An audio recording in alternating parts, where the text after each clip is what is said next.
I'm Jeff Gordon, and you're watching Racing America.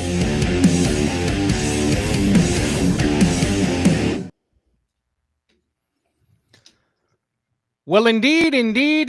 SHIT. So happy it's Thursday, live on a Thursday night edition of the Revved Up Sports Show, the show that started it all. Showtime Bobby Chappie down south, Rodney Rodriguez up north. Welcome to the Thursday edition of the show. Mr. Rodriguez back in the audiovisual consultation studios finally this week on a Thursday night. How you doing, sir? Good man. And thank you for, as always, buddy, for being flexible. Some of these things, they just kind of sneak up and gets to be a little out of control, and had some soccer duty that I had the last couple of days. You want to talk about rabid fans? They crazy, aren't they? Race fans need to watch them. Holy smoke. The match that we were working at, I mean, it just so happened that we're in Texas, and it just so happens that Mexico was in it. And Mexico's like at the top of their group. I mean, like a favorite to win the World Cup. And God, that is some freaking emotion right there. It's crazy, right? Don't worry about today. I spent all day at the pool, so I may have done a little day drinking today. So yeah, no telling what the hell I'll say today. You're looking a little red right there. Red, yeah. I got the arms all nice and red. Little farmer's tan thing happening. Yeah. It's I've got that going too. Nothing wrong with some date.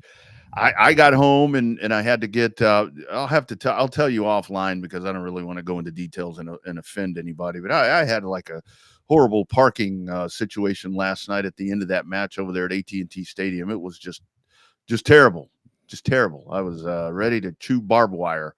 But anyway, it was quite the mess. And I don't even know why I brought that up. I guess because I'm still pissed about it. But yeah, Thursday show, man. And the thing about it is, I think the good thing about doing it, I guess it really didn't matter what day we did it this week, is there's so much to talk about. I mean, there's so much that went on across short track racing, across, national stuff. It's just a lot. This was some kind of weekend that we just went through. Yeah, locally though, not a lot unless you owned a boat, a canoe, or a kayak. Yeah.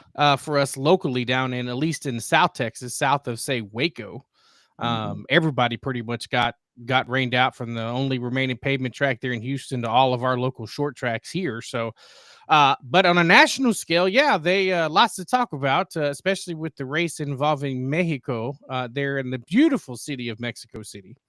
Lots of things to see and do on the NASCAR front, and that big news still coming out. Rumors, schedules, the stuff we heard about before about, down there in Navy land, down there in San Diego, and stuff like that happening. So it'll be interesting to know. We'll have to double check with some of our main friends and sources over there to kind of see, how close they are to that San Diego street race. I mean, they want to go back to Southern California. Ain't no southern more to go than San Diego. So yeah, absolutely. And I think that's a great spot. I mean, I really do think that's a good spot for them to try something different. They've tried the same spots. I mean, I guess let's be honest, once Riverside, Ontario, when all of that was gone, I mean, I really think that Fontana was something that was working in the right direction, and that's kind of gone away, unfortunately, for whatever reason.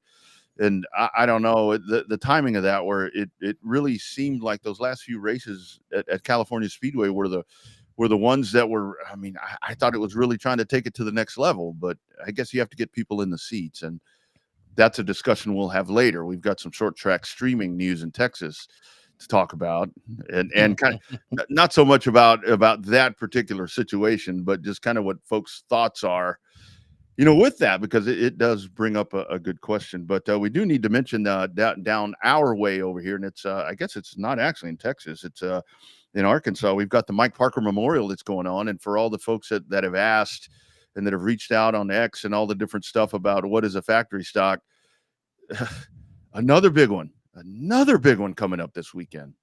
Yeah, another big one. They're kind of lined up here for about the next 3 or 4 weeks in a row. When you end up factoring in the summer shootout down in my track down at Texana coming up on July 11th and 12th. Lots of big time money, $5,000 to win for the Texana show. Not sure on the Mike Park Memorial. It's up there. It's a pretty good payday there for the factory stock. So they've got a couple of big time purses running around here the next couple of weeks for sure. I think that one's only 10,000.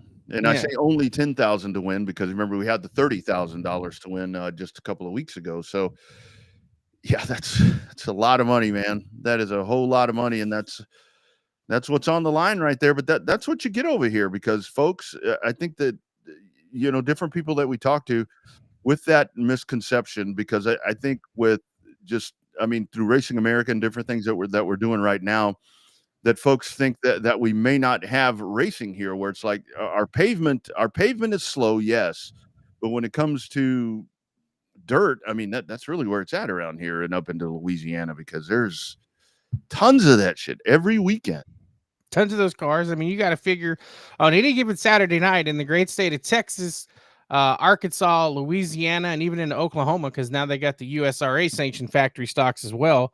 There's going to be at least 20 cars in that factory stock class at every single dirt track that races on a Saturday night within South Texas, North Texas, Oklahoma, Louisiana, and Arkansas. It's pretty crazy the amount of factory stocks that are out there. There's not a lot of factory parts left on a factory stock. It's a frame, body pretty much stock appearing.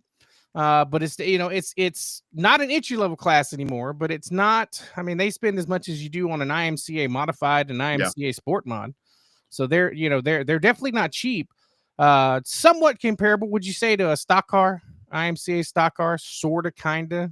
Yeah, I'd say probably the main difference is, and this is where I really go back to with what we have here as a factory stock, to where it's like when you look at the motor rules, although the motor, and here's kind of okay, well, let me finish that thought. The motor rules, if you look at them, depending what set of rules that you look at, if you're a racer, you're like, okay, that's a budgetary minded class, because everything with the initial intentions, but now there's different variations of motor rules. For example, there are some where the initial factory side, I mean, you didn't run headers. I mean, you couldn't do any of that with the exhaust.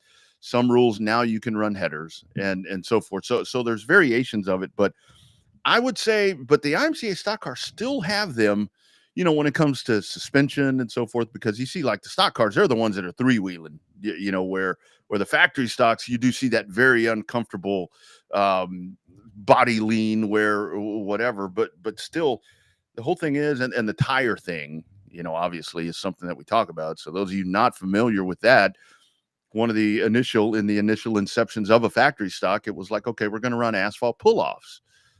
Asphalt sloppy seconds is what we're going to run.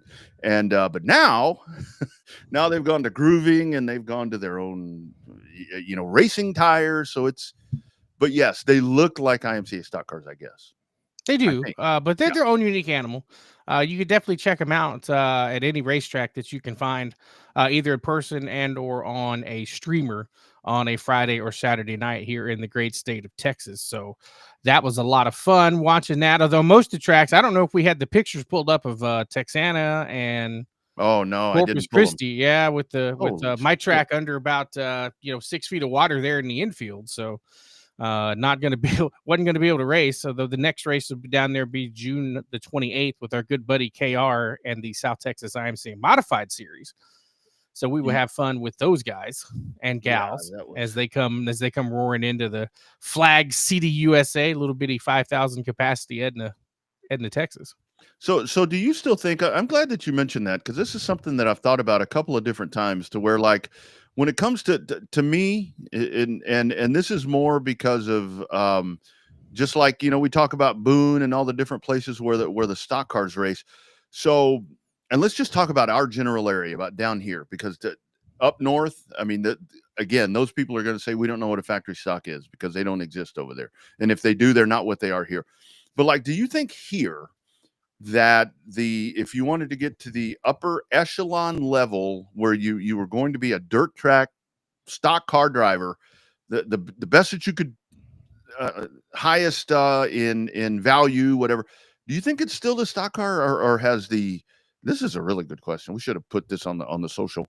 Or do you think that the factory stocks have replaced them just because of the purses? I think it's just because of the purses. I mean, because you've seen guys move over from other classes that used to run big mods, guys that run USRA or USMTS modifieds are now running the big money shows for the factory stocks. those guys are coming over, guys and girls coming over. You got the people that run late models now coming to run the big shows. So I think that the factory stocks, I think, is your competition level, especially at the big shows, is so incredibly high that there's a chance that, that's why the purses are so big, because there's so many different people that can win those races now. It used to be 4 or 5 guys tops. Now you've got 15, 18 guys and gals that can win one of those big money shows in the factory stocks. So that becomes a challenge for some of those people that were looking at it. We've known guys that have raced locally, IMCA limited sport mods for 15 years, since the inception of the class, that sold their IMCA sport mods and moved to a factory stock. Mm-hmm. Yeah. So what Bobby was talking about, as you guys know, Bobby, the race announcer there at Texana Raceway Park, and this is kind of just a little look at that is part of the parking lot and part of the pit area. The second fence is the pit area, where that second light pole is the start of the pits. Yeah, and the bar ditch right there. I mean, there's the problem. And then you take another look right there. What is that? That's that same spot. Well, opposite direction, part of the pits and part of the parking lot. That is behind the main grandstand. That is the pit. That is the pit area right there. That's looking over from the that's looking from the top of the tower behind me, but that's previous shot before that was looking off the booth, or the cook shed, the cookout area. So so we got that one. I mean, take a look right there, friends. That's the front stretch. That's the birdcage right there on the top side. That was Texana Raceway Park. My goodness. Oh man, these things. I've kind of always joked, and it irritates the dirt people, to where it's like you got a stock pond is what you got right there. And it turns into it right there when you get a flood like that. Oh, yeah. Yeah, it was not good, which unfortunately makes 3 weeks in a row, or 3 race weekends in a row, that they've ended up having to either cancel or reschedule. So not good down there for the racers. But, I mean, obviously, the problem is we needed the damn rain. We just didn't need the rain to come on weekends. I mean, and our friends down at I-37 outside of San Antonio, their entire front stretch wall crashed and fell down. So that was not a good deal. They were lucky to get in their midweek show that they're trying for their midweek summer shootout, but they're having to cancel this race weekend because the wall's not finished and the wall's still knocked down. Yeah. Like the entire front stretch wall that holds up pit lane, because they're one of those tracks where the cars come out between the stands and the pits right there on the front straightaway. Their entire wall fell down. So they are not in much better shape. Didn't have as much rain. I think that they didn't have the lake problem that Texana had, but I think that they got enough rain where it ended up messing up that wall relatively good. Yeah, that was like really weird to see. We'll see if we can get you that right there. I don't know exactly how well we'll be able to see this. I'll see if I can enhance it just a little bit right there. So that is your that's your front straightaway wall at I-37 Speedway in Pleasanton. As you can see right there, it's just come apart from the earth. And I mean that's old school concrete barriers right there. I mean that's not any of this flimsy, Armco barrier or none of that. And that's what they were greeted to. And kind of another shot right here of it. I mean, there it is when they took it down and to try to spearhead and put this thing back together. Because the thing about this is, Bobby, you couldn't ask for worse timing for this kind of stuff to happen to a racetrack, because you're like knee deep in the middle of your season. And I think the fortunate thing is for 37 is that it probably won't rain until November again. But now we're getting into unless there's a tropical system, we're getting into the dry months here in the great state of Texas. Yeah. So that's kind of what's been happening around here in the state of Texas when it comes to just racetracks falling apart. And we've got another one in Corpus that the same thing. I mean, but I have to tell you, like you mentioned, I mean, it was just effing genius what Corpus did, where they turned it into a mud run. It had to rework the track, but they were able to turn it into an ATV and side-by-side little fun run there for the infield and stuff. But I mean, they were talking about reshaping that go-kart track in the middle of the track anyway. Apparently they're going to put bank on it, which the only thing I can see that's questionable about that is, what are you going to do if you get a car running through the infield, pulling off to the infield and hitting that bank? They're going to fly like a Bo and Luke Duke right there when they hit the infield. And honestly, the thing is, and again, I'm not in racetrack, whatever. Neither are you, but it's kind of one of those things. I mean, to me, that's just another pond. I mean, that's another stock pond right there. If you're going to kind of build that up, but that place right there is just kind of just the way the tracks are designed. I mean, that's just what tends to happen, because the problem here is the ground is always so dry. And when you get any accumulation of water, it's going to sit for a little bit, then start seeping, and then it's gone. Have you seen Texana lately? I mean, I bet that was gone relatively quick. All things Relatively quick. considered. I have not seen the new pictures. I've just been in contact with Monty about just making sure the track will get ready in time for the they shouldn't have any, with the, unless it becomes another downpour, which nobody's anticipating here in the next couple of weeks. It'll be set up and ready to roll there for the STEM series when they come in and running there on the 28th. Absolutely. Friends, our show is live as always, so you can feel free to comment if you're checking in on one of the Facebooks or one of the YouTubes, or I don't think you can on X. I don't think you can actually tweet on X, but what you can do is there on that page or on that forum or on that thread, you can actually drop comments there. We try to check that just as often as we can. Our show presented by Audiovisual Consultations in the Round Rock, Texas area. All of your audiovisual consultation needs. And then, of course, our friends at On Demand Shirts, the official T-shirt, cap, and so forth provider of the Revved Up Sports Show, of BC, of me. They will hook you up. Check them out on Facebook, On Demand Shirts. They have a shirt or a cap or whatever for all of your needs, and they'll do it at a very much more economical, budget-friendly price point than you'll find with some of the other different folks. Be sure and mention Revved Up Sports Show. If you dive on there. Again, that is On Demand Shirts. Check them out today. Feel free to comment on those threads like we were talking about. We did have guests lined up for the week, but as the week kind of started falling apart, I thought we may have one today. We'll just kind of keep that open just in case he does jump in. Don't want to say the name, because it's going to be kind of disappointing if he doesn't, but that's okay. I totally get if he doesn't. I saw that they added a race this week, so that's probably going to take care of that. So we'll get Excuse me for a second here. I got a little four-legged friend that's trying to jump on the desk to get some airtime. No, here. it's all good. Hey, let him, man. We need all the help we can get. It's kind of one of those things where it's like, kids and pets. And of course, kind of my thoughts these days are leaning more to the pets, where it's like the pets are the ones that are going to be able to show the show stealers. So Normally he is when he's on the wide view. yeah, absolutely. Yeah, that's right. We do kind of change the views up just a little bit. So you guys feel free to comment there if you would like. Kind of back to those race results, just kind of mentioning some stuff to button up last week. I think probably, I guess, in my opinion, once everything was said and done around here, the biggest, I guess, most prestigious part of the weekend ended up being, as it a lot of times usually is, with Kennedale. Seemed to have a really good show that was going on. Blake Clark wins in the eye stocks. Jared Bransom, Michael Dabney, Jacob Perkel there. And again, Kennedale is another one of those racetracks where folks ask a lot when it's like, I want to come down to the state of Texas. And it does seem like a lot of times they're going to the North Texas area for some reason. That's definitely a Texas racetrack you want to check out. Yeah, definitely right in the heart of the Metroplex. Mm-hmm. Just literally right in the middle, between Dallas and Fort Worth, right there. Definitely one of the more luxurious facilities there. Grandstands are beautiful. Pit stands are nice too. So they're definitely one of the I wouldn't say bucket list, but definitely if you're a race fan in the general vicinity on a Saturday night, that is definitely one track that we recommend checking out. Absolutely. That one in Rocket Raceway Park is another one in Petty. That's definitely one that you want to probably try to get by. That one's very ongoing, to where that one just continues to. Kennedale's pretty established. Rockets kind of go, what? I don't remember. What was that called before? I don't remember what it was called.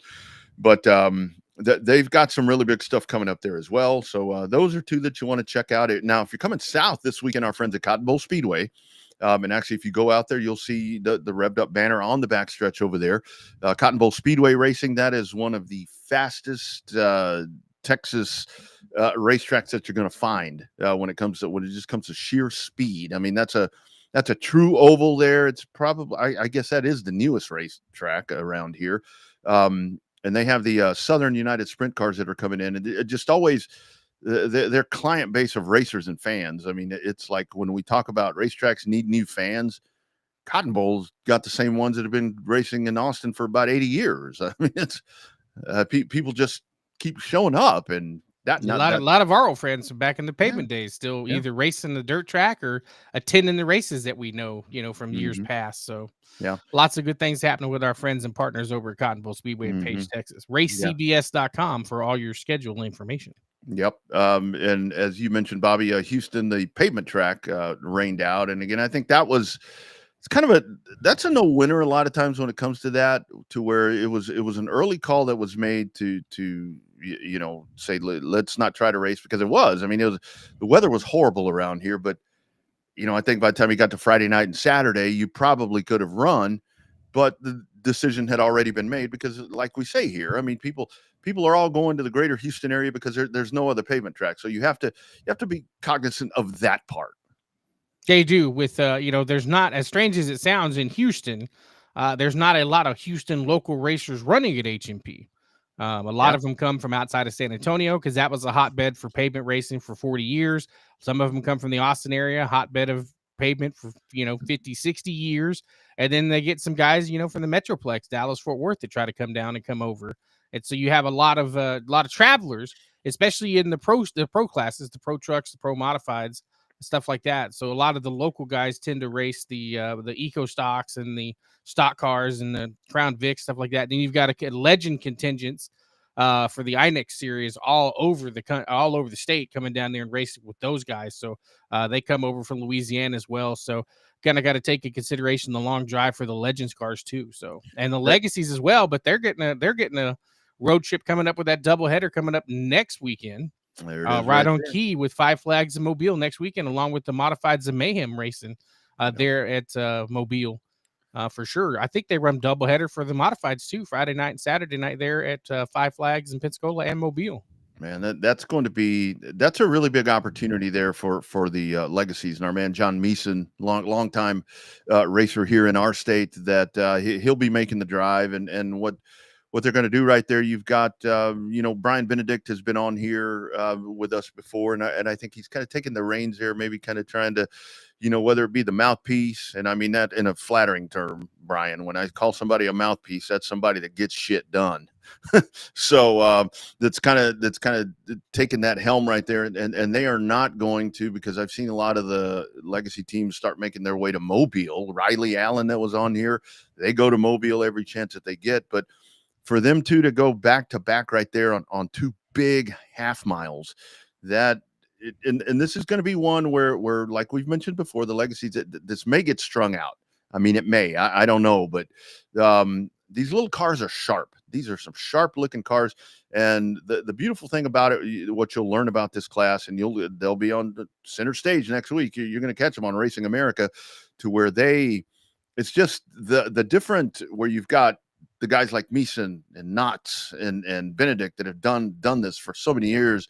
And then you got the youngsters, and and they all come together, and they just genuinely enjoy racing with each other. And that they're going to have a really good time on that little trip down I-10, I think. I think they will. A lot of them is going to be their first trip down to Pensacola. Yeah. They've run Mobile a few times. The one time I got to be the race director there at Mobile, they were running with me. With that group of cars that night that we ran 3 or 4 years ago, I guess now, down in Mobile. So that should be a lot of fun. I'm looking forward to watching those races. Just kind of, or at least keep it track. Friday night ones I'll be able to watch. Saturday night ones I'll be preoccupied but keeping track of on social media. So those two races should be a lot of fun. Our guy Jared Maupin, after coming off a big win in the Outlaw, trying to get another win there in the Modifieds and Mayhem in the 96 machine. So that becomes another reason to keep your eyeballs out for our Texas fans racing or watching our Texas drivers race on the southeast side. I'll tell you what's going to be interesting for me is that I think it kind of changed around here now that we're solely back in Houston when it comes to pavement with asphalt, to where Houston has the wall all the way around it. The teams that have been over to Mobile, obviously Mobile, one wall along the front stretch, and then it's pretty much open pasture everywhere else. I mean, if you go off in one of them corners, you're Dukes of Hazzard, man, because those things are banked so high. And on the back stretch, I mean, there's nothing back there till you get to the billboards. But I mean, for these guys, it's going to be when you get to Pensacola on Friday. Remember, there is a wall there. This one has a wall, and it's kind of like the San Antonio one. It's not very forgiving. Sturdy, doesn't move a whole lot. Yes. This one absolutely does not move. San Antonio probably moves a little bit right now if it's even still up. But yeah, looking forward to that for those guys. That's a really cool thing. Speaking of Pensacola, last week the Pro Late models there at Five Flag Speedway, race number 2, the Alan Turner Road to the Snowball, or Road to the Snowflake, Road to the Snowflake. Spencer Davis, big win right there. That's speaking of San Antonio, way back in the day. Jake Finch, Isaac Katzmiller, the youngster right there, comes third, followed by Michael Hind. Dustin Smith. Dustin Smith is just, that dude is just so consistent right now. Really cool there, but a big event for them. Then you had the ASA Stars over at Slinger. Cole Butcher again. I'll tell you, man, this guy is just really hard to beat. Ty Majeski, Stephen Nassy, Derek Kraus, Gavin Boschel. That is what we had there with all of that. But and kudos for Majeski, though. He took that $5,000 Pepper Jack Kennels bonus opportunity to start shotgun. I think he had 19 cars starting shotgun at Slinger. He passed a lot of cars, was in the lead for a good chunk, and then just the way that the pit stops and stuff worked out, just couldn't get back to the lead there, finished second to Butcher. So that was a very interesting, very entertaining super late model race there up north in Wisconsin. Yep. UARA Sportsman. They had the Twin 50s over at Auburndale. Dodge Colbert was with us last week. Great conversation right there. Archives at RevvedUpSportsShow.com as well as on YouTube. Couple of seconds for Dodge, just padding the point lead. He had a really nice point lead going into that.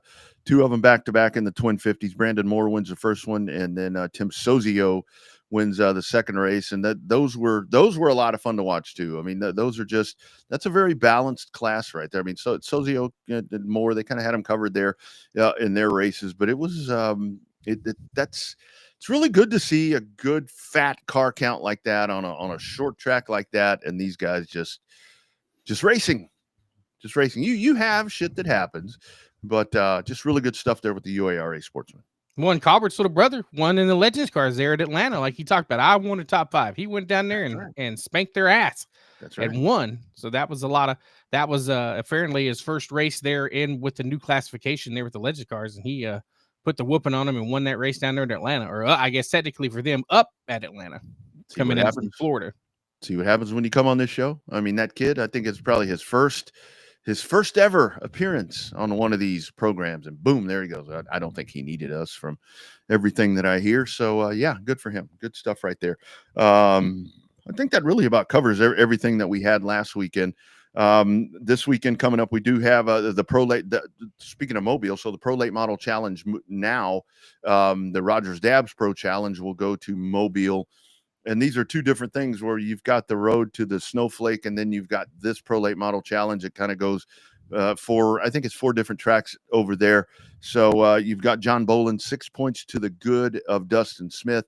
They'll be at Mobile. You'll catch that on Racing America. And I think that the Pro Late models, man, the surge is there. You heard Dustin Smith talking about it. It's good to see the pros, especially with the Outlaws.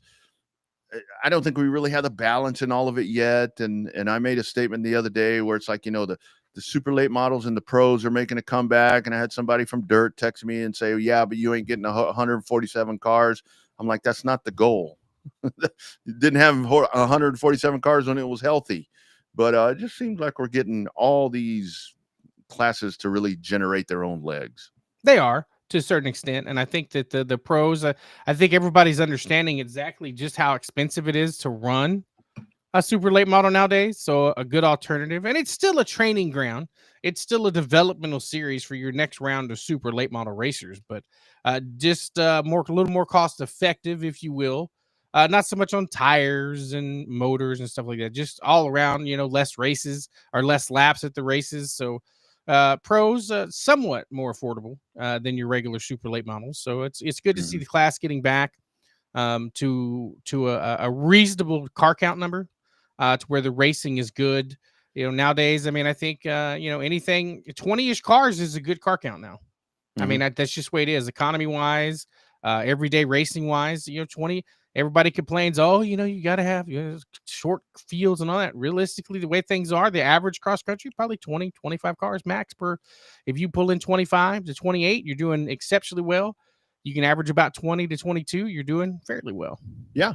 And the difference is when it comes to, like we were talking about, factory stocks down here, that's always going to draw more. There's a lot more money. There's a lot more of them. And that really is, it's its own little beast right there to where it is different. And like I mentioned about the comment about, well, you didn't get this many cars, that there still doesn't need to be the whole this versus this. I mean, it needs to be, it's like you need to support each other. Like our man Jared Mappa, when he's not on pavement, he's going to go find a dirt track and race and that. And I'm not saying that drivers need to do that, but it doesn't need to be kind of back to Tony It's not Stewart. an us versus them thing like it was Right. 10 years ago. Yeah, and it's not which one is better, because I mean, look, I will tell you point blank, and as much as I love dirt track racing now, and am a fan of it and so forth, I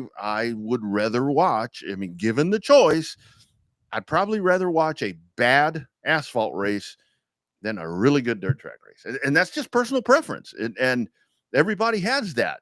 And when we talk about the differences, the follow the leader on pavement and dirt doesn't do that, well, if you really look at it, the whoever's on the pole in dirt's going to get a good run and going to take off. The difference is, if you really look at it, what I really started noticing, and this is even on sprint cars, to where it's not follow the leader. They may fan out, but they're not passing. You know what I mean? They just use the track more, and that's okay. That's okay. We just make sure your phone's charged. Oh, because your inbox is going to blow up now. Blown up. Yeah, well, that's fine. I mean, it doesn't matter, but it, and again, not that one is better than the other. It's just our whole thing needs to. COVID brought everybody together, but now we're starting to see them pull apart a little bit. I know it's gotten back to that again, to where, I don't know. But anyway, your live thoughts, we'd love to hear them. Be sure and drop them in the chat right there before we hit our couple of hot topics tonight, which are short track streaming. We always talk about streaming on here. Streaming is probably going to be a topic each and every week on this show, just FYI. So because there's always a revolving door of different things that are happening, and some stuff happened here in Texas that we'll pose the question to you guys and give our thoughts. And then, of course, got to talk about Mexico with everything that went down there. But before we do that, how about a quick shout out to our friends at My Race Pass? Welcome to the My Race Pass app, the #1 app for motorsports fans. We want to make sure you get the most out of your My Race Pass app experience. With your new free account, you can use the My Race Pass app to see race day information, including event entries and official lineups and results for over 600 organizations across North America. You can also see track information and purchase online event tickets for select tracks. With your free account, you can also search for a track or series on the My Race Pass app and favorite their profile to receive news and race day notifications on your mobile device. To see more information and to see which app subscription is best for you, be sure to visit getmrpapp.com. My Race Pass, the ultimate racing resource. Yep, snazzy tool right there. You also get, I don't know exactly what all goes into it, but you can get the announcer feed as well, which will directly lead into our next point. So we had a situation. Well, I guess it's turned into a situation in Texas, to where there's in the Texas area, to where there's a race streamer in Texas, Race On. Formerly Race On Texas, that has done just a great job. I mean, the company's grown. When they start, 2014, 15, something like that. Yeah, right there towards the end of the 2010s. Yeah.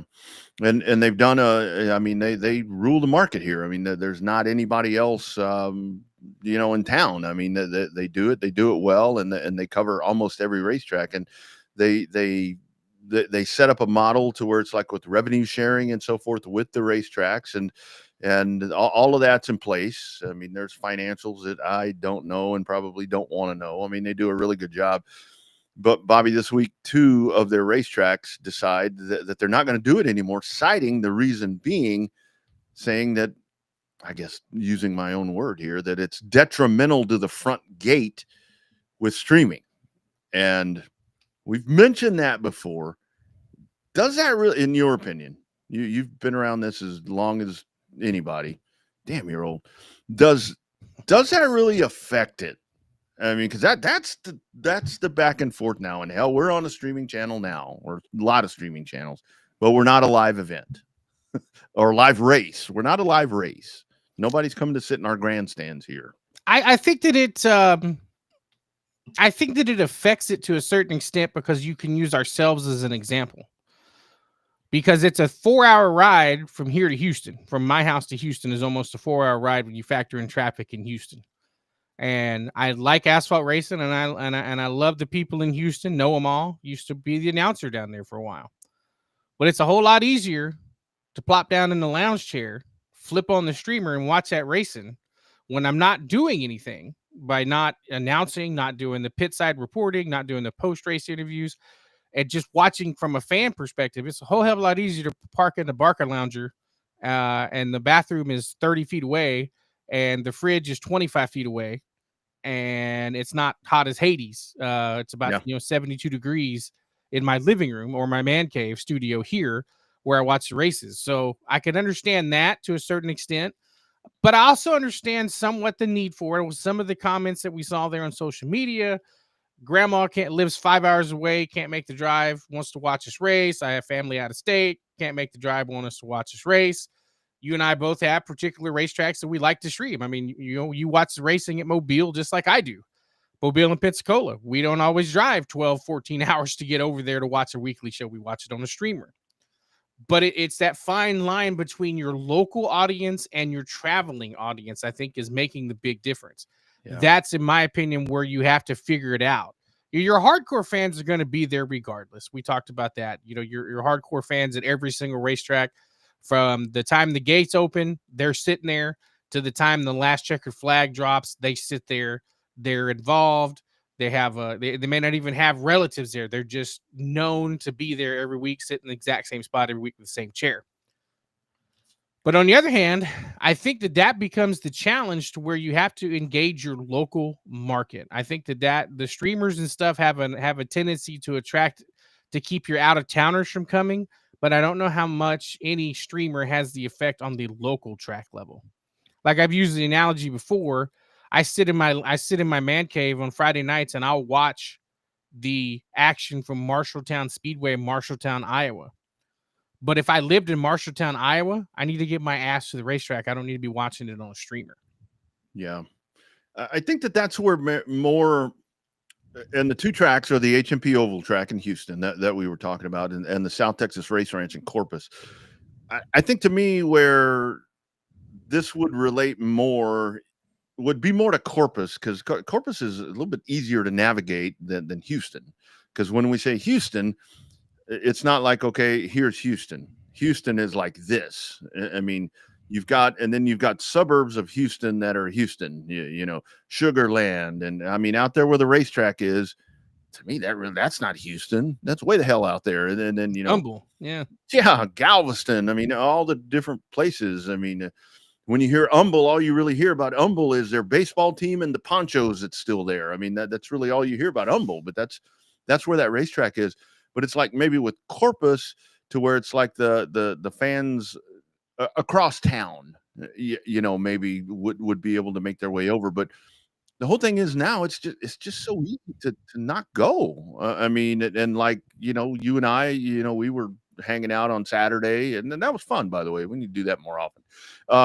Kind of one of the things that we were talking about was just, about racing and shit. It's like, you get so accustomed to just watching whatever. It's like, I kind of don't miss going to the racetrack, and like you said, around here with heat and all that and driving, I mean, I'm perfectly fine at home.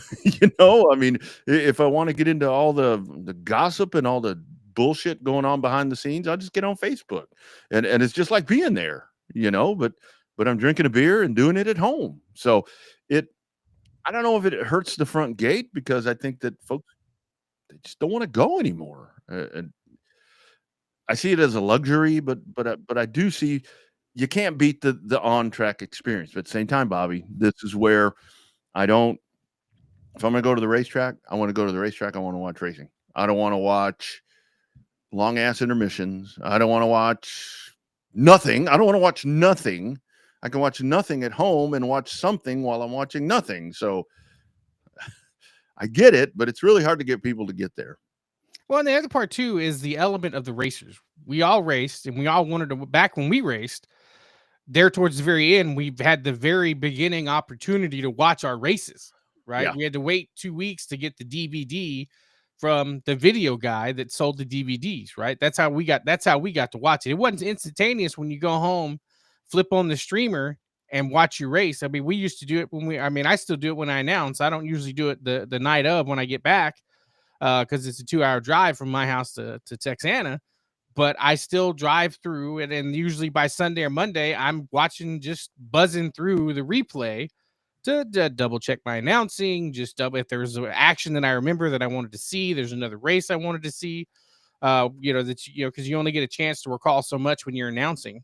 So, I understand the racer's perspective. They need to have an avenue of being able to watch their races. Everybody wants to watch himself race. That's how you learn, or you end up having a questionable call. You want to make sure that if you felt you got the wrong end of the stick, you want to sit there and find it. If you end up having a bad crash, you're going to want to replay it for your friends and family. So I understand I hate to use the word necessity, because it's not a necessity. It's a luxury to have a streamer. Yeah. That I can understand the luxury of having it as a racer, wanting to watch your racing over again. And I think that's a missing element. But I have a feeling that the streaming with the current model that was down at those two racetracks, I have a feeling it's such it's something that, as bad as I say it's a luxury, it's still something that you got to have to a certain extent.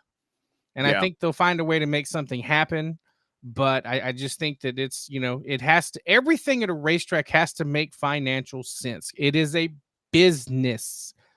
Because it is your hobby doesn't mean it's somebody else's hobby, especially on the management side, the ownership side, and the promoter side. It is not a hobby to them. It is a business. It has to make sure there's a reason why they call it Black Friday, because you write your ink in black when you're not losing any money. You write your ink in red ink when you lose your ass. Most promoters here lately in the last 24 months have begun to lose their ass again. That's why racetracks shut down, because they're not making financial sense to keep open. I mean, it's no different. If you want to go out and drink every night at a bar, that's great. If that's your hobby, that's great. But you know what? When you run out of money, you run out of beer. Mm-hmm. Because that is your hobby. That is not your business. The bar is in business to make money. The racetrack is in business to make, actually, not even profit. Most promoters that we know are just happy when they break even.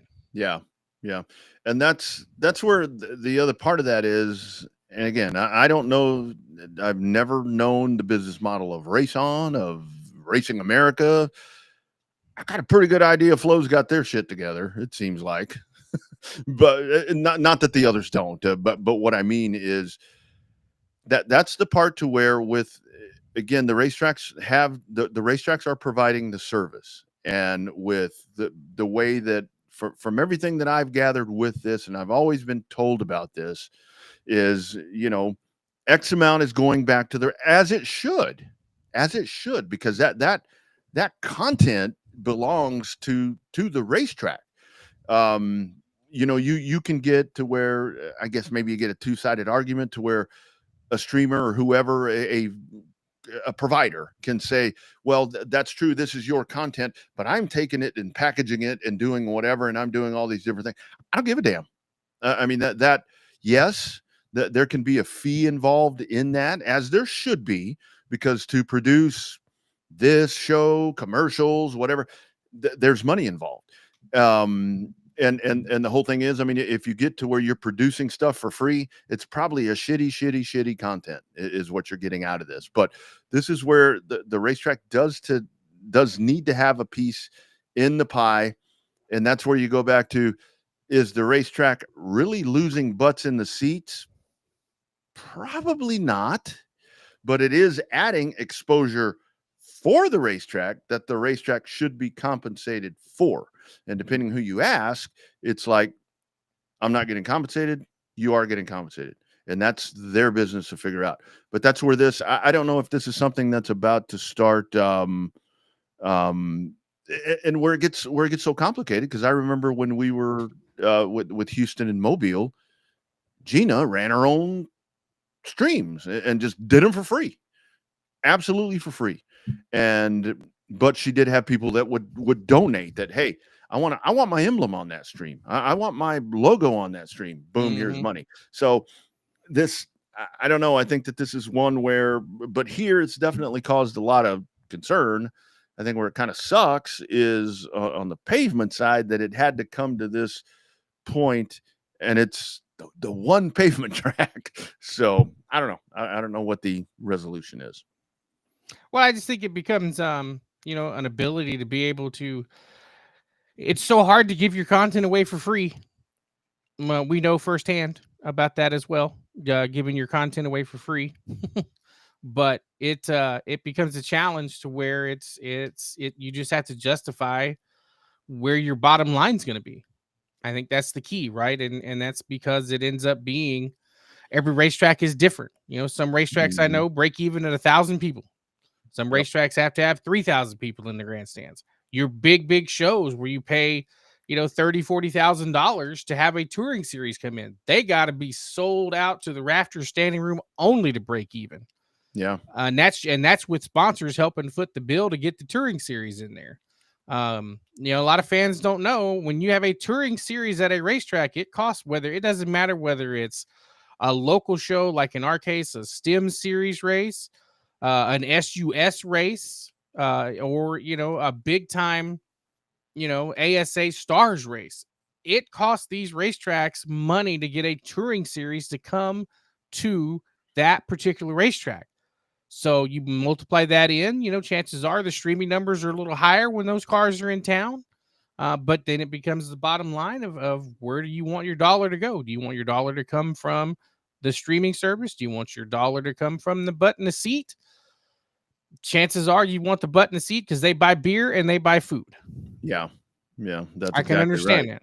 Yeah. Because if I'm watching from home, a certain amount of my seat from my Barker Lounger or my man cave seat ends up going towards the racetrack. But every time I go get a beer, every time I go get a sandwich or a burger, racetrack didn't make a dime off of that. Yeah, exactly. And the other part of that is, I mean, I think where we really saw this, because and that's something that you just mentioned right there, because I think where this is different for everybody now is because, I mean, obviously for the racetrack, it's never been, I'm going to operate a racetrack for fun. I mean, people say that. I mean, I know promoters say that. I mean, promoters do that. I think a lot of promoters do operate racetracks because they feel bound. Because like we were talking about the other day with Matt Tift and all these different guys, to where it's like, it's the guys that have been involved with it. And it's like, I don't want to lose my home track. Great conversation that we had here a couple of weeks ago about that very thing with Matt Prier. And it's like, I kind of feel bound that I need to do this. But it's like, I think things really got to the point where, like with the Snowball Derby, for example, because remember, Speed 51 was, I mean, you didn't have to go to Pensacola. Of course, that's a different thing to where people would still go to Pensacola, even though you had Speed 51. But when you had when Flow got involved, to me, that was like, holy shit. I mean, that was kind of, wow. This is a big deal, and still yet Racing America handles the weekly, the Alan Turner stuff and so forth. But it was just like a big shift right there. And the streamers aren't doing it for fun either. It's a business for them too. I mean, there's a lot that goes into that. So how the revenue sharing and all that works, I mean, I don't know. I mean, I hear on replays and clicks and all of these different things, but when it comes to you know, I mean, I go back and watch races from a long time ago, and it's like, I mean, should the racetrack get paid for that? I guess, you know, I don't know, but you know, it's funny. All this happens here right around the time that we got Prime with all the questions about streaming, and it's just, it's a whole different world, man. It's a whole different world from getting VHS tapes from Vicky Askew. That's right. Yeah, the dog decided to stage dive here. Oh, there you go. Yeah. No, I don't know. Don't get me started on the reaction to Prime. I've seen so many people that are saying they'll be happy that Prime will get back to a TV station they have, but yet the Prime race, thought the coverage from Mexico is great. We'll get into that when we start talking about our TNT ain't free. You still got to pay extra money on cable. Problem is you don't realize that you're paying for it because it's part of your cable package, right? Your necessity. But I think that becomes a different topic for a whole nother show. But I just think that it's I don't know, dude. I don't know if there's a simple answer for it. I'll be interested to see what happens. Like I said, I think streaming is going to be a component, just because of the fact that you're going to have your racers be able to watch their races. And so I think that will just be interesting to see how it shakes out. Yeah. And, you know, best of luck to all parties involved. Yeah, I think the tracks get that part. I mean, the tracks in question, I mean, I think they get that part. But now it's the whole thing is to where it's like, because I do understand. I mean, if I want to watch South Texas Race Ranch, odds are I'm not going there unless I'm working, which I'm not doing a lot of work along those lines right now. And the same thing with Houston. And the whole thing is, if I'm on the road, you know, and I see Cotton Bowl, our speedway, you know, closest to me, Waco, I mean, KSP, you know, I'll check in, and that's a nice luxury. But I think Cotton Bowl's a great, and this has become a Texas conversation now because that's where these things started happening. But let's look at Cotton Bowl, for example. What Cotton Bowl has done is they've gone in, and I know that there are other things that happen in that room where they are, but to me, and again, we don't know the splits or whatever you want to call them, revenue sharing. We don't know any of that. But like Cotton Bowl, for example, Bobby, you've seen it more than I have. They have made an investment for that. I mean, they went in there and they've got desks and tables and cables for all kind of computers that stay there. And they've gone in and made an investment. And I think part of that is that's them. I mean, that's on their own. They want, you know, Wi-Fi that isn't going to give out. Okay, good for them. I mean, good investment. At the same time, the streamer plugs in and goes, you know, so I don't know. It's a good back and forth. I just see it from every point. Which I guess is the luxury that we have. We get to see it from all sides because we talk to everybody. Yeah. Yeah. I mean, a great example is when it comes to racetracks where they have connection problems is where people are running off of hotspots and all that. I mean, I see it a lot of times from different people that are doing different things to where it's like, well, our hotspot, whatever the case, our hotspot had a blip or whatever. How do you upgrade that? You go in there and you put Ethernet ports in and you have wired connections, but they don't put themselves in for free. So that costs money too. Yeah. Starlink ain't free. Yeah, no, absolutely not. I mean, everything. I mean, in this room right here, I mean, I'm hardwired in here, and sure shit is going to drop right now. But I mean, I'm hardwired in here because I was tired of shit dropping, and so. But I'm using it, so I don't know. It'll be. And it ain't free. It ain't. It is definitely not free.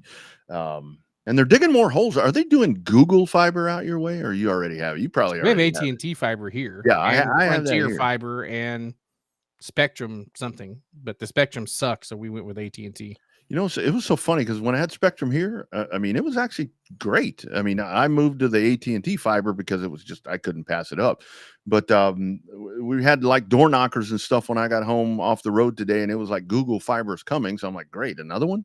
So I don't know. And again, that's more cost. That's more cost for whether it be the racetrack. But chances are where your racetracks are at, they're not going to have fiber services at the racetrack. That's true. That's very true. Very true. So we'll follow that developing story, I guess is, well, no, I guess it's not developing. It's done. Those decisions were made. On to Mexico. Pretty,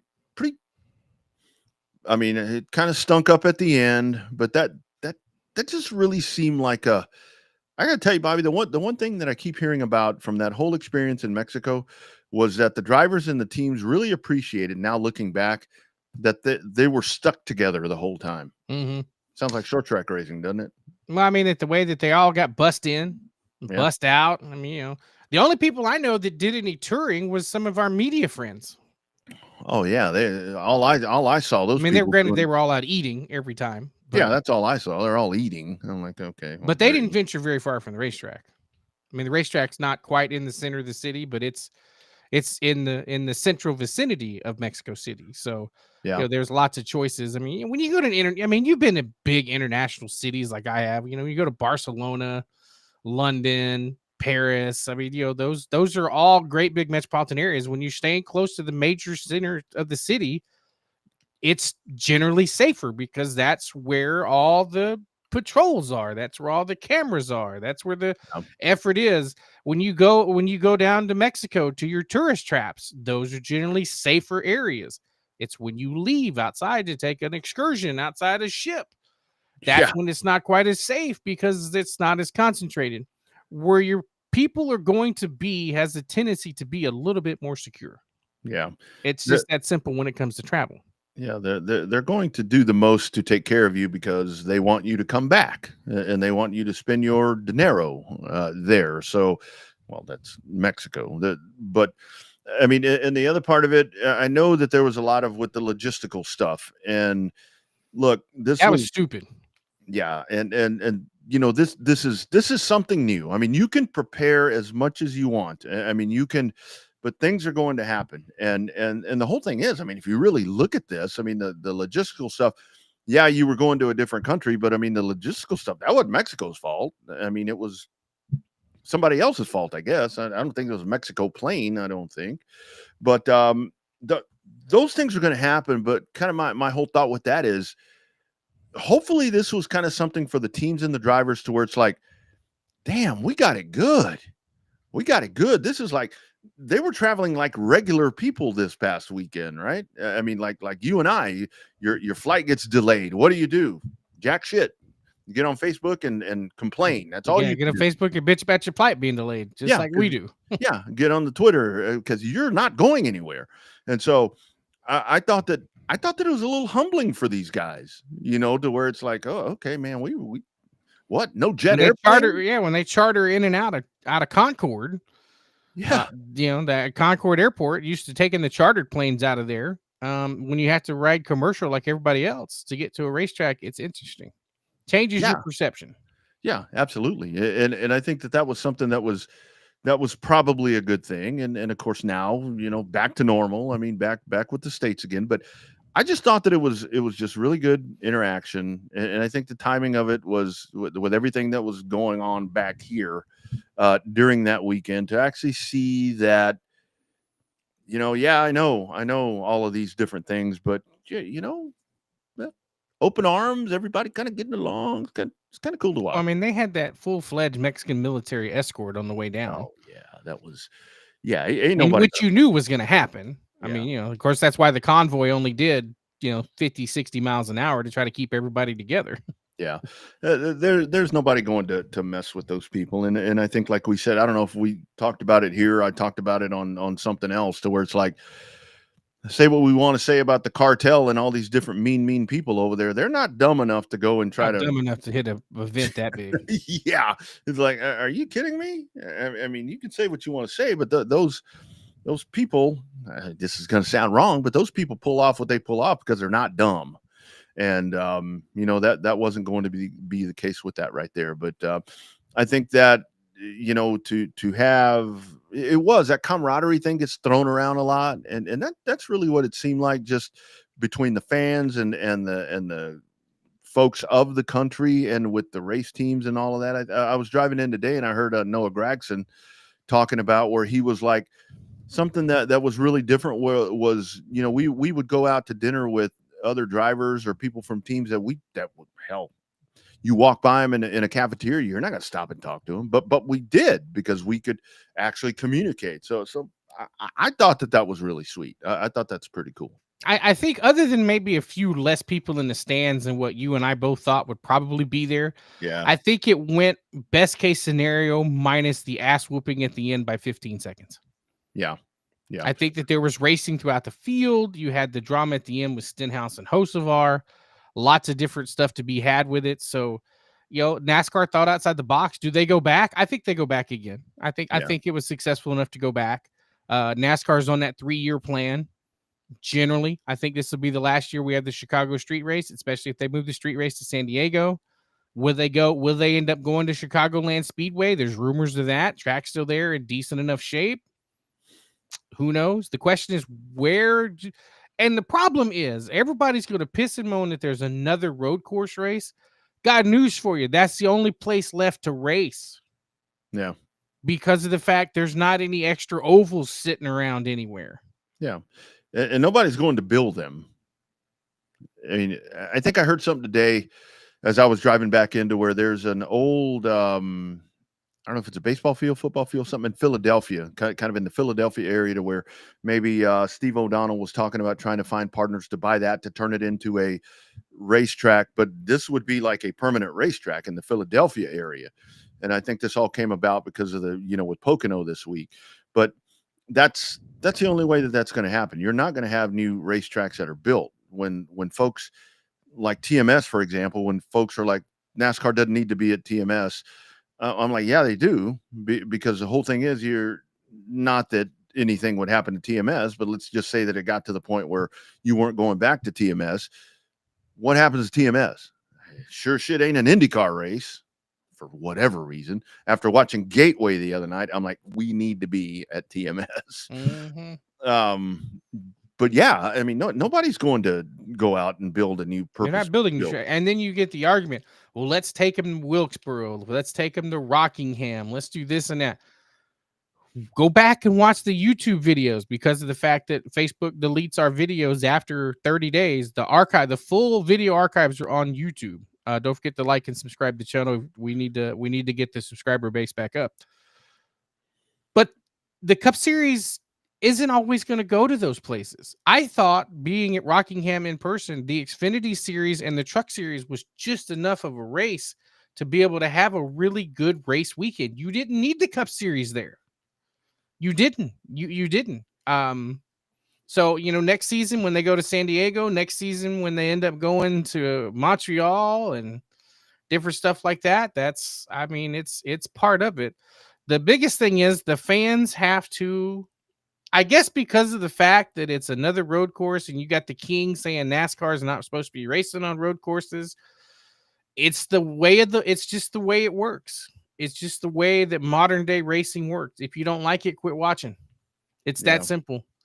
But don't say you're going to quit watching because, don't get on a racing related page on social media and then say you quit watching, because obviously you're still concerned enough to follow a racing account. It's like, I saw some stuff on Prime. I quit watching NASCAR. And it wasn't because it was on Prime. I stopped watching it before because it was boring. Then why the hell are you on the NASCAR on Prime Facebook page? Yeah. Don't get me started on that tangent again. Yeah. The whole thing is, I mean, I think you definitely do go back to Mexico, because I think that it will be in the Saturday race. I mean, the whole thing no, guys, that was not rigged. I'm sorry. That was not rigged. Not with a backup car anyway. No, you really can't do that. That was a lot of good strategy, some good luck, and just a good moment right there.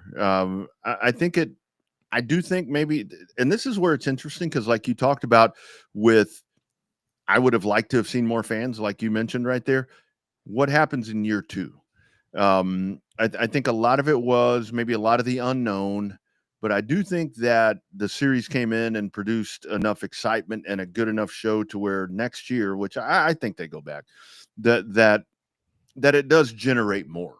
I think it does generate more. I think it's one kind of the one thing that Mexico has going for it is that you have the one guy. You have Suarez. That's the only guy that you have course, my question is, how long will he be in that car? Because Zilich is kind of waiting in the wings right there. Ross Chastain ain't going anywhere.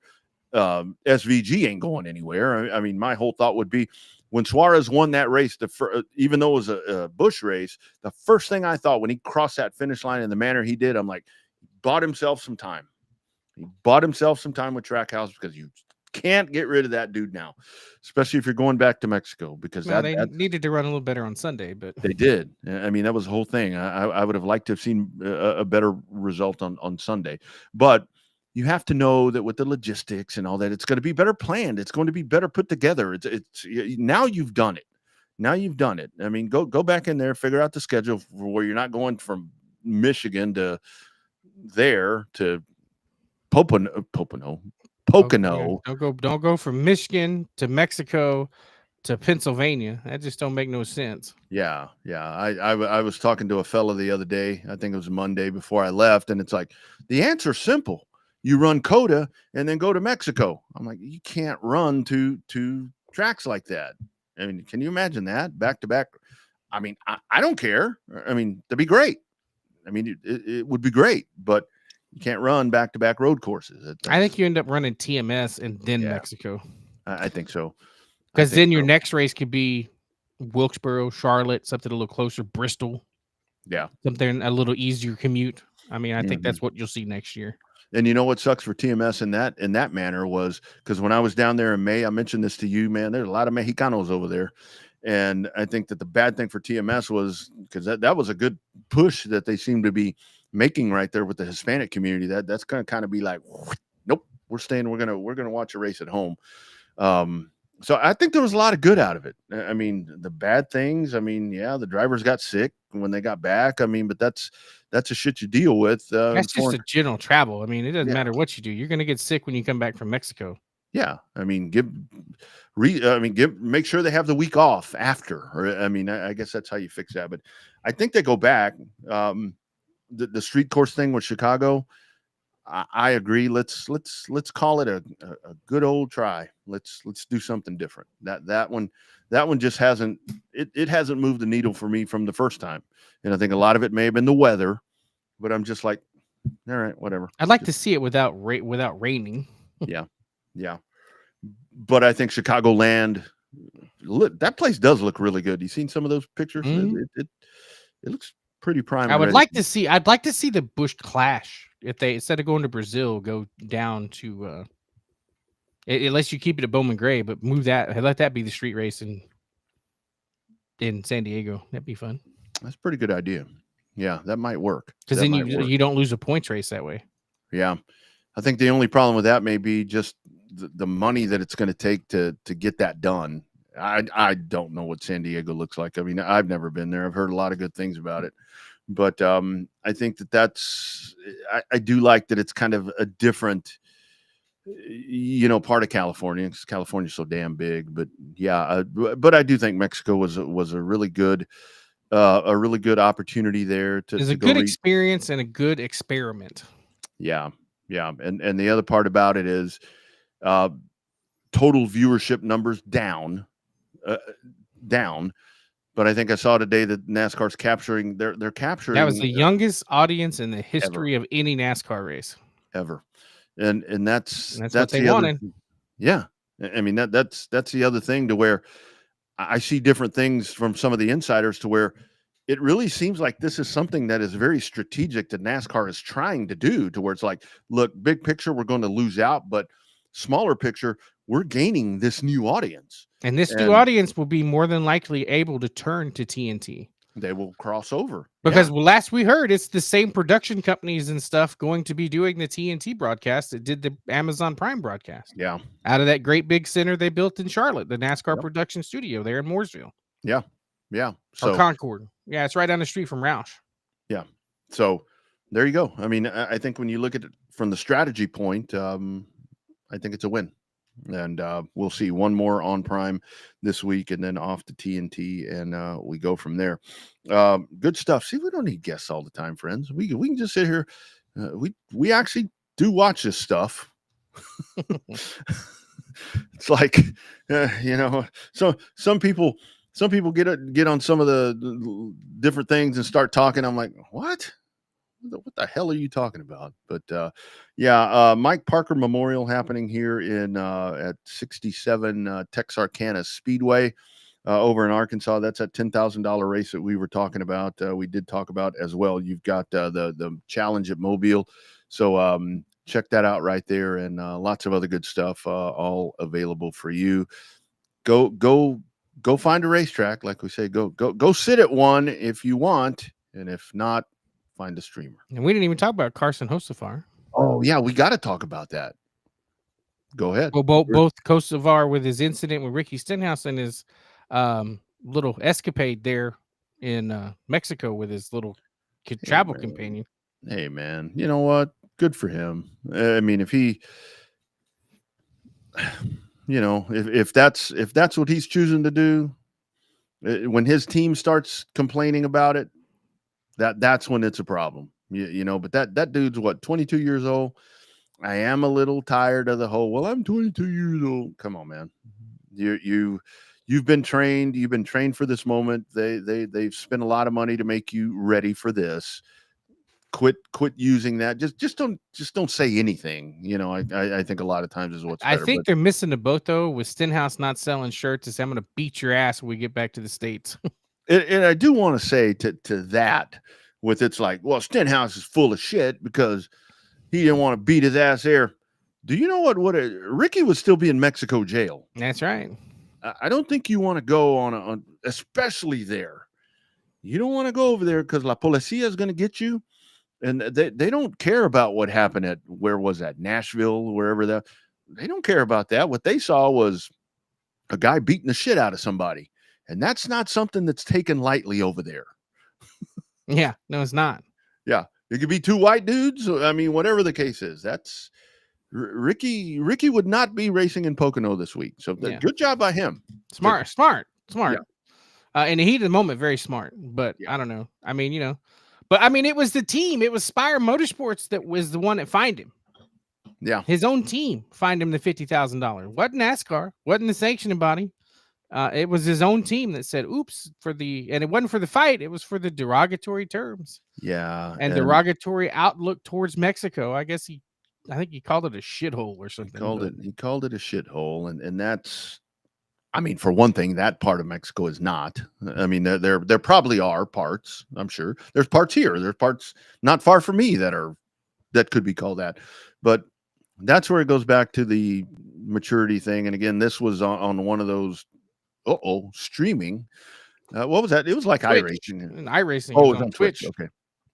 And that's where you have to have a better frame of mind, to where it's like, there's always a hot mic, and people are going to find this. You can think that there's not anybody of I hate to say relevance, but of in stature that's going to hear that stuff, but it's going to get out. Just ask Larson. And I mean, you got to be a little bit better than that. And I totally understand that, and good on Spire to do that, and the different things, and just kind of. I've heard the whole wussification of society thing and so forth. And I do tend to agree with a lot of that, to be honest with you. But look, man, it's 2025. You just can't do those things anymore. You know what I mean? Yeah. I see folks from different cities and different states where it's like, oh, that sucks, for whatever. It's like, well, what if he called your city that? How would you think? Yeah, you'd be pissed if you remember Barkley. When Barkley calls the women in San Antonio fat, that was an international incident. Absolutely, not so much with Hocevar being an international incident, but I mean, I don't know. Yeah, they're being proactive, and the thing with Hocevar is he's got a. I don't know. It's just he's got to get his ass whooped. I mean, I'm sorry. There's no other way to fix it. And if anybody doesn't think Ricky Stenhouse will whoop his ass, needs to watch the video from Wilkesboro and him and Kyle Busch. Yeah. It definitely is where he's messed with the wrong guy. I mean, this isn't, you go run. I don't know. You name the driver. I mean, he's got 24-inch pythons on the side of that car, man, with that Hulk Hogan beer. Yeah, there you go. Is Hulk Hogan okay? I saw something on Facebook. It's So, his old arch nemesis, Bubba the Love Sponge, spreading rumors. who's that? That's the radio guy down in Tampa. Bubba the Oh, Love Sponge. He used to be best friends. Apparently, Hogan had relationships with his wife, oops. relations with his old lady, and they got into a pissing match, and it's been that way for about 15 years. Come on, Bubba, get over that, man. Time has passed. Get over that. When I saw him back in April, he looked healthy as a horse for somebody his age. Yeah, I saw that picture. I saw that picture. I mean, he looked totally good to me. So anyway, hey, speaking of international, we may have some international right there. Let's take a look right here. How does NASCAR find him 50? Yeah, well, then probably the best answer right there. Put these guys in boxing gloves and donate the money to charity. I mean, here's the other part about it is where you, in my opinion, with this is you get a lot of these guys to where they chirp a lot, but that's where it ends. You know, it's like that friend that you always have. It's like that friend that you always have where you go to the bar and he's the instigator. And then you're about to get your ass kicked and you turn around and that dude is gone. The guy's in the Uber or the truck. Leaving you to be the one that had to deal with everything.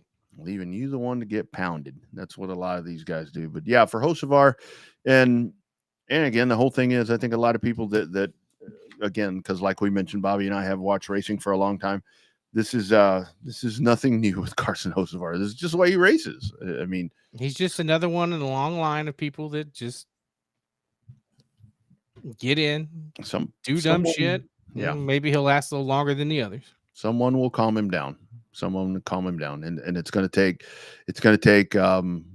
probably learning the hard way because I mean we'll see. I guess this is where we'll see because Spire now his team. I mean you got to think if they're finding him, you have to think that they've had a conversation with him, tell him, look man, look Puto, here's what you need to work on. We'll see.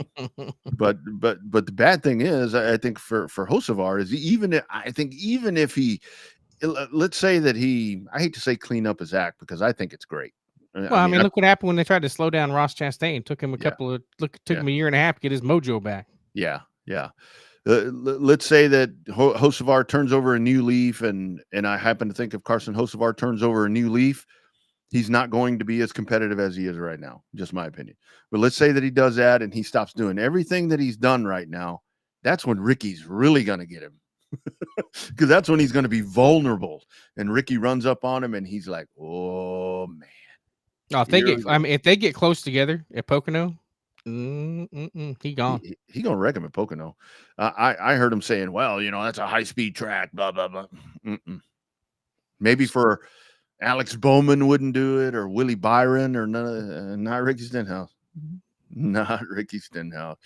When I played in the children's ministry golf tournament at TMS in May, so they had a hole. And Ricky was there because Ricky's a golfer. So Ricky was there. And he's a good golfer, actually. Pretty damn good golfer. Yeah. Damn good golfer. So they had a hole there that what the plan was, it was a par 3. So Ricky, it was an elevated par 3. So Ricky would tee off and he was going to drop it on the green for you. And what you had to do was as soon as he teed it off, you had to run to your golf cart. You had pairs of 2 in the golf cart. You had to run to your golf cart as soon as he hit it. You hauled ass over there. You had to stay on the cart path. And then you sprinted out there to try to make it. And they were timing you. And we get over there and, we're talking to Ricky. And so we hit it or he hits it and we're driving down there and he's up there. He's like, run, get your ass moving. I'm like, oh, damn, when did I get back to football practice over here? Jeez Louise, that's a very aggressive fella. But yeah, he's going to get him. He's going to get him. Yeah, it'll be fun. It'll be fun. It'll be fun. All right, Pocono coming up. Like we said, you guys be sure and find the best thing about Pocono is on Prime. That's about it. That's about the best thing I can think of about Pocono. Not a fan. I said if there's other things to do on Sunday afternoon, maybe pencil me in for those this week versus other Sundays. It's funny for me where I think that Pocono's actually gotten a lot better for me now that it's not just so much the one race. The problem I always had with Pocono is like you went there this weekend and then in 5 weeks you were there again. Yeah. And I'm like, I mean, I could see that at the time, with maybe like Bristol or one of the really good 1.5 miles. But it was like, man, why are you backing that up? And then, there was always a lot of people at one and not a lot of people at the other. So, but I think now that they've gone to the one race, I think that's actually worked out pretty good for them. Fan wise, I mean, it's a sellout now. Yeah. I think camping sold out again. I'm pretty sure that the grandstand's remotely close to selling out. So yeah, absolutely. I think I heard Danielle Trotta say today that there are 3,700 infield spots. They are sold out. So that's good. That's good because those are substantially more than the grandstand seats. So good stuff for them. But yeah, Pocono coming up, and then we continue battling on, and plenty of short track racing that'll be happening around these parts. Atlanta. Well, Echo Park Automotive Speedway is after Pocono. It kicks off Atlanta's after Pocono, and it kicks off that in-season tournament. Oh yeah, how's that work? I honestly they're still seeding. They're still seeding various drivers, and they should either definitely in post race. I expect them to be pretty much in depth about that during the post race on Prime, because NASCAR is going to want them to talk about it to set up to get people to want to watch Atlanta. Problem is, it's Saturday night. I'll be at a racetrack. Oh, Atlanta's on Saturday night. Saturday night underneath the lights. Ooh, well, so what weekend is that? July? No, because I'll be in Edna. Oh, June 28th. Okay. June 28th, yeah. And July 4th weekend is Chicago. Okay, well, I'll be at Gold Cup. I'm going to the Gold Cup final to work, and I think that's going to be pretty cool.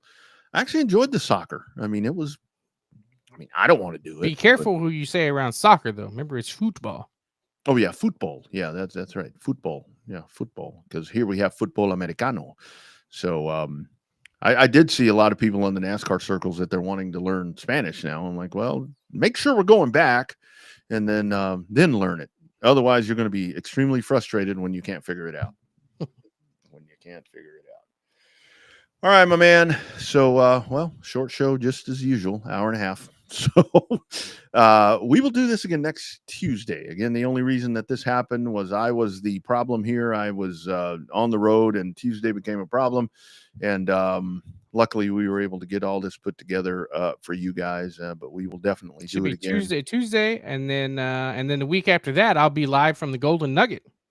Yes, you're crazy, man. If I were you, I'd be like, Double R, you are on your own, buddy. I ain't doing no show. I didn't say how long I'd be on. I just said I'd be live from the Golden Nugget. No, that's good. That's good. Well done right there. You guys be sure and follow all the socials and check out RevvedUpSportsShow.com. That's a place where you go there, and it's going to take you to all the socials.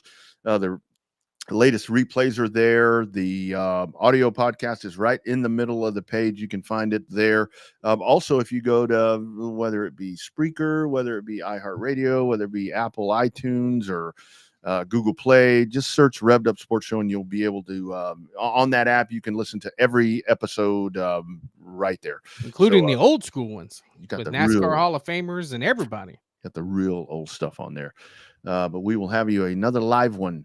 As this one is live, we will have you another live one coming up next Tuesday right here. Please check this out, and please pass it on to tell other friends. Rest of the week for you, my man. What's going on? Pretty easy week. I mean, I actually have to work tomorrow. On a Friday? Yeah, I didn't take the Friday off because I'm off first part of next week too. Just didn't think that one all the way through. And then I may go see our friends at Cotton Bowl. They're on Saturday night with the sprint cars, or I may just stay at home. I don't know exactly what I'm doing since I'll be gone for that week in Vegas. So maybe stay at home and stream some races. Yeah, something. I'll figure out something. Stay at home and stream some races. I'm home this weekend, so I think I've got a golf thing on Saturday morning, I think is what's going on there.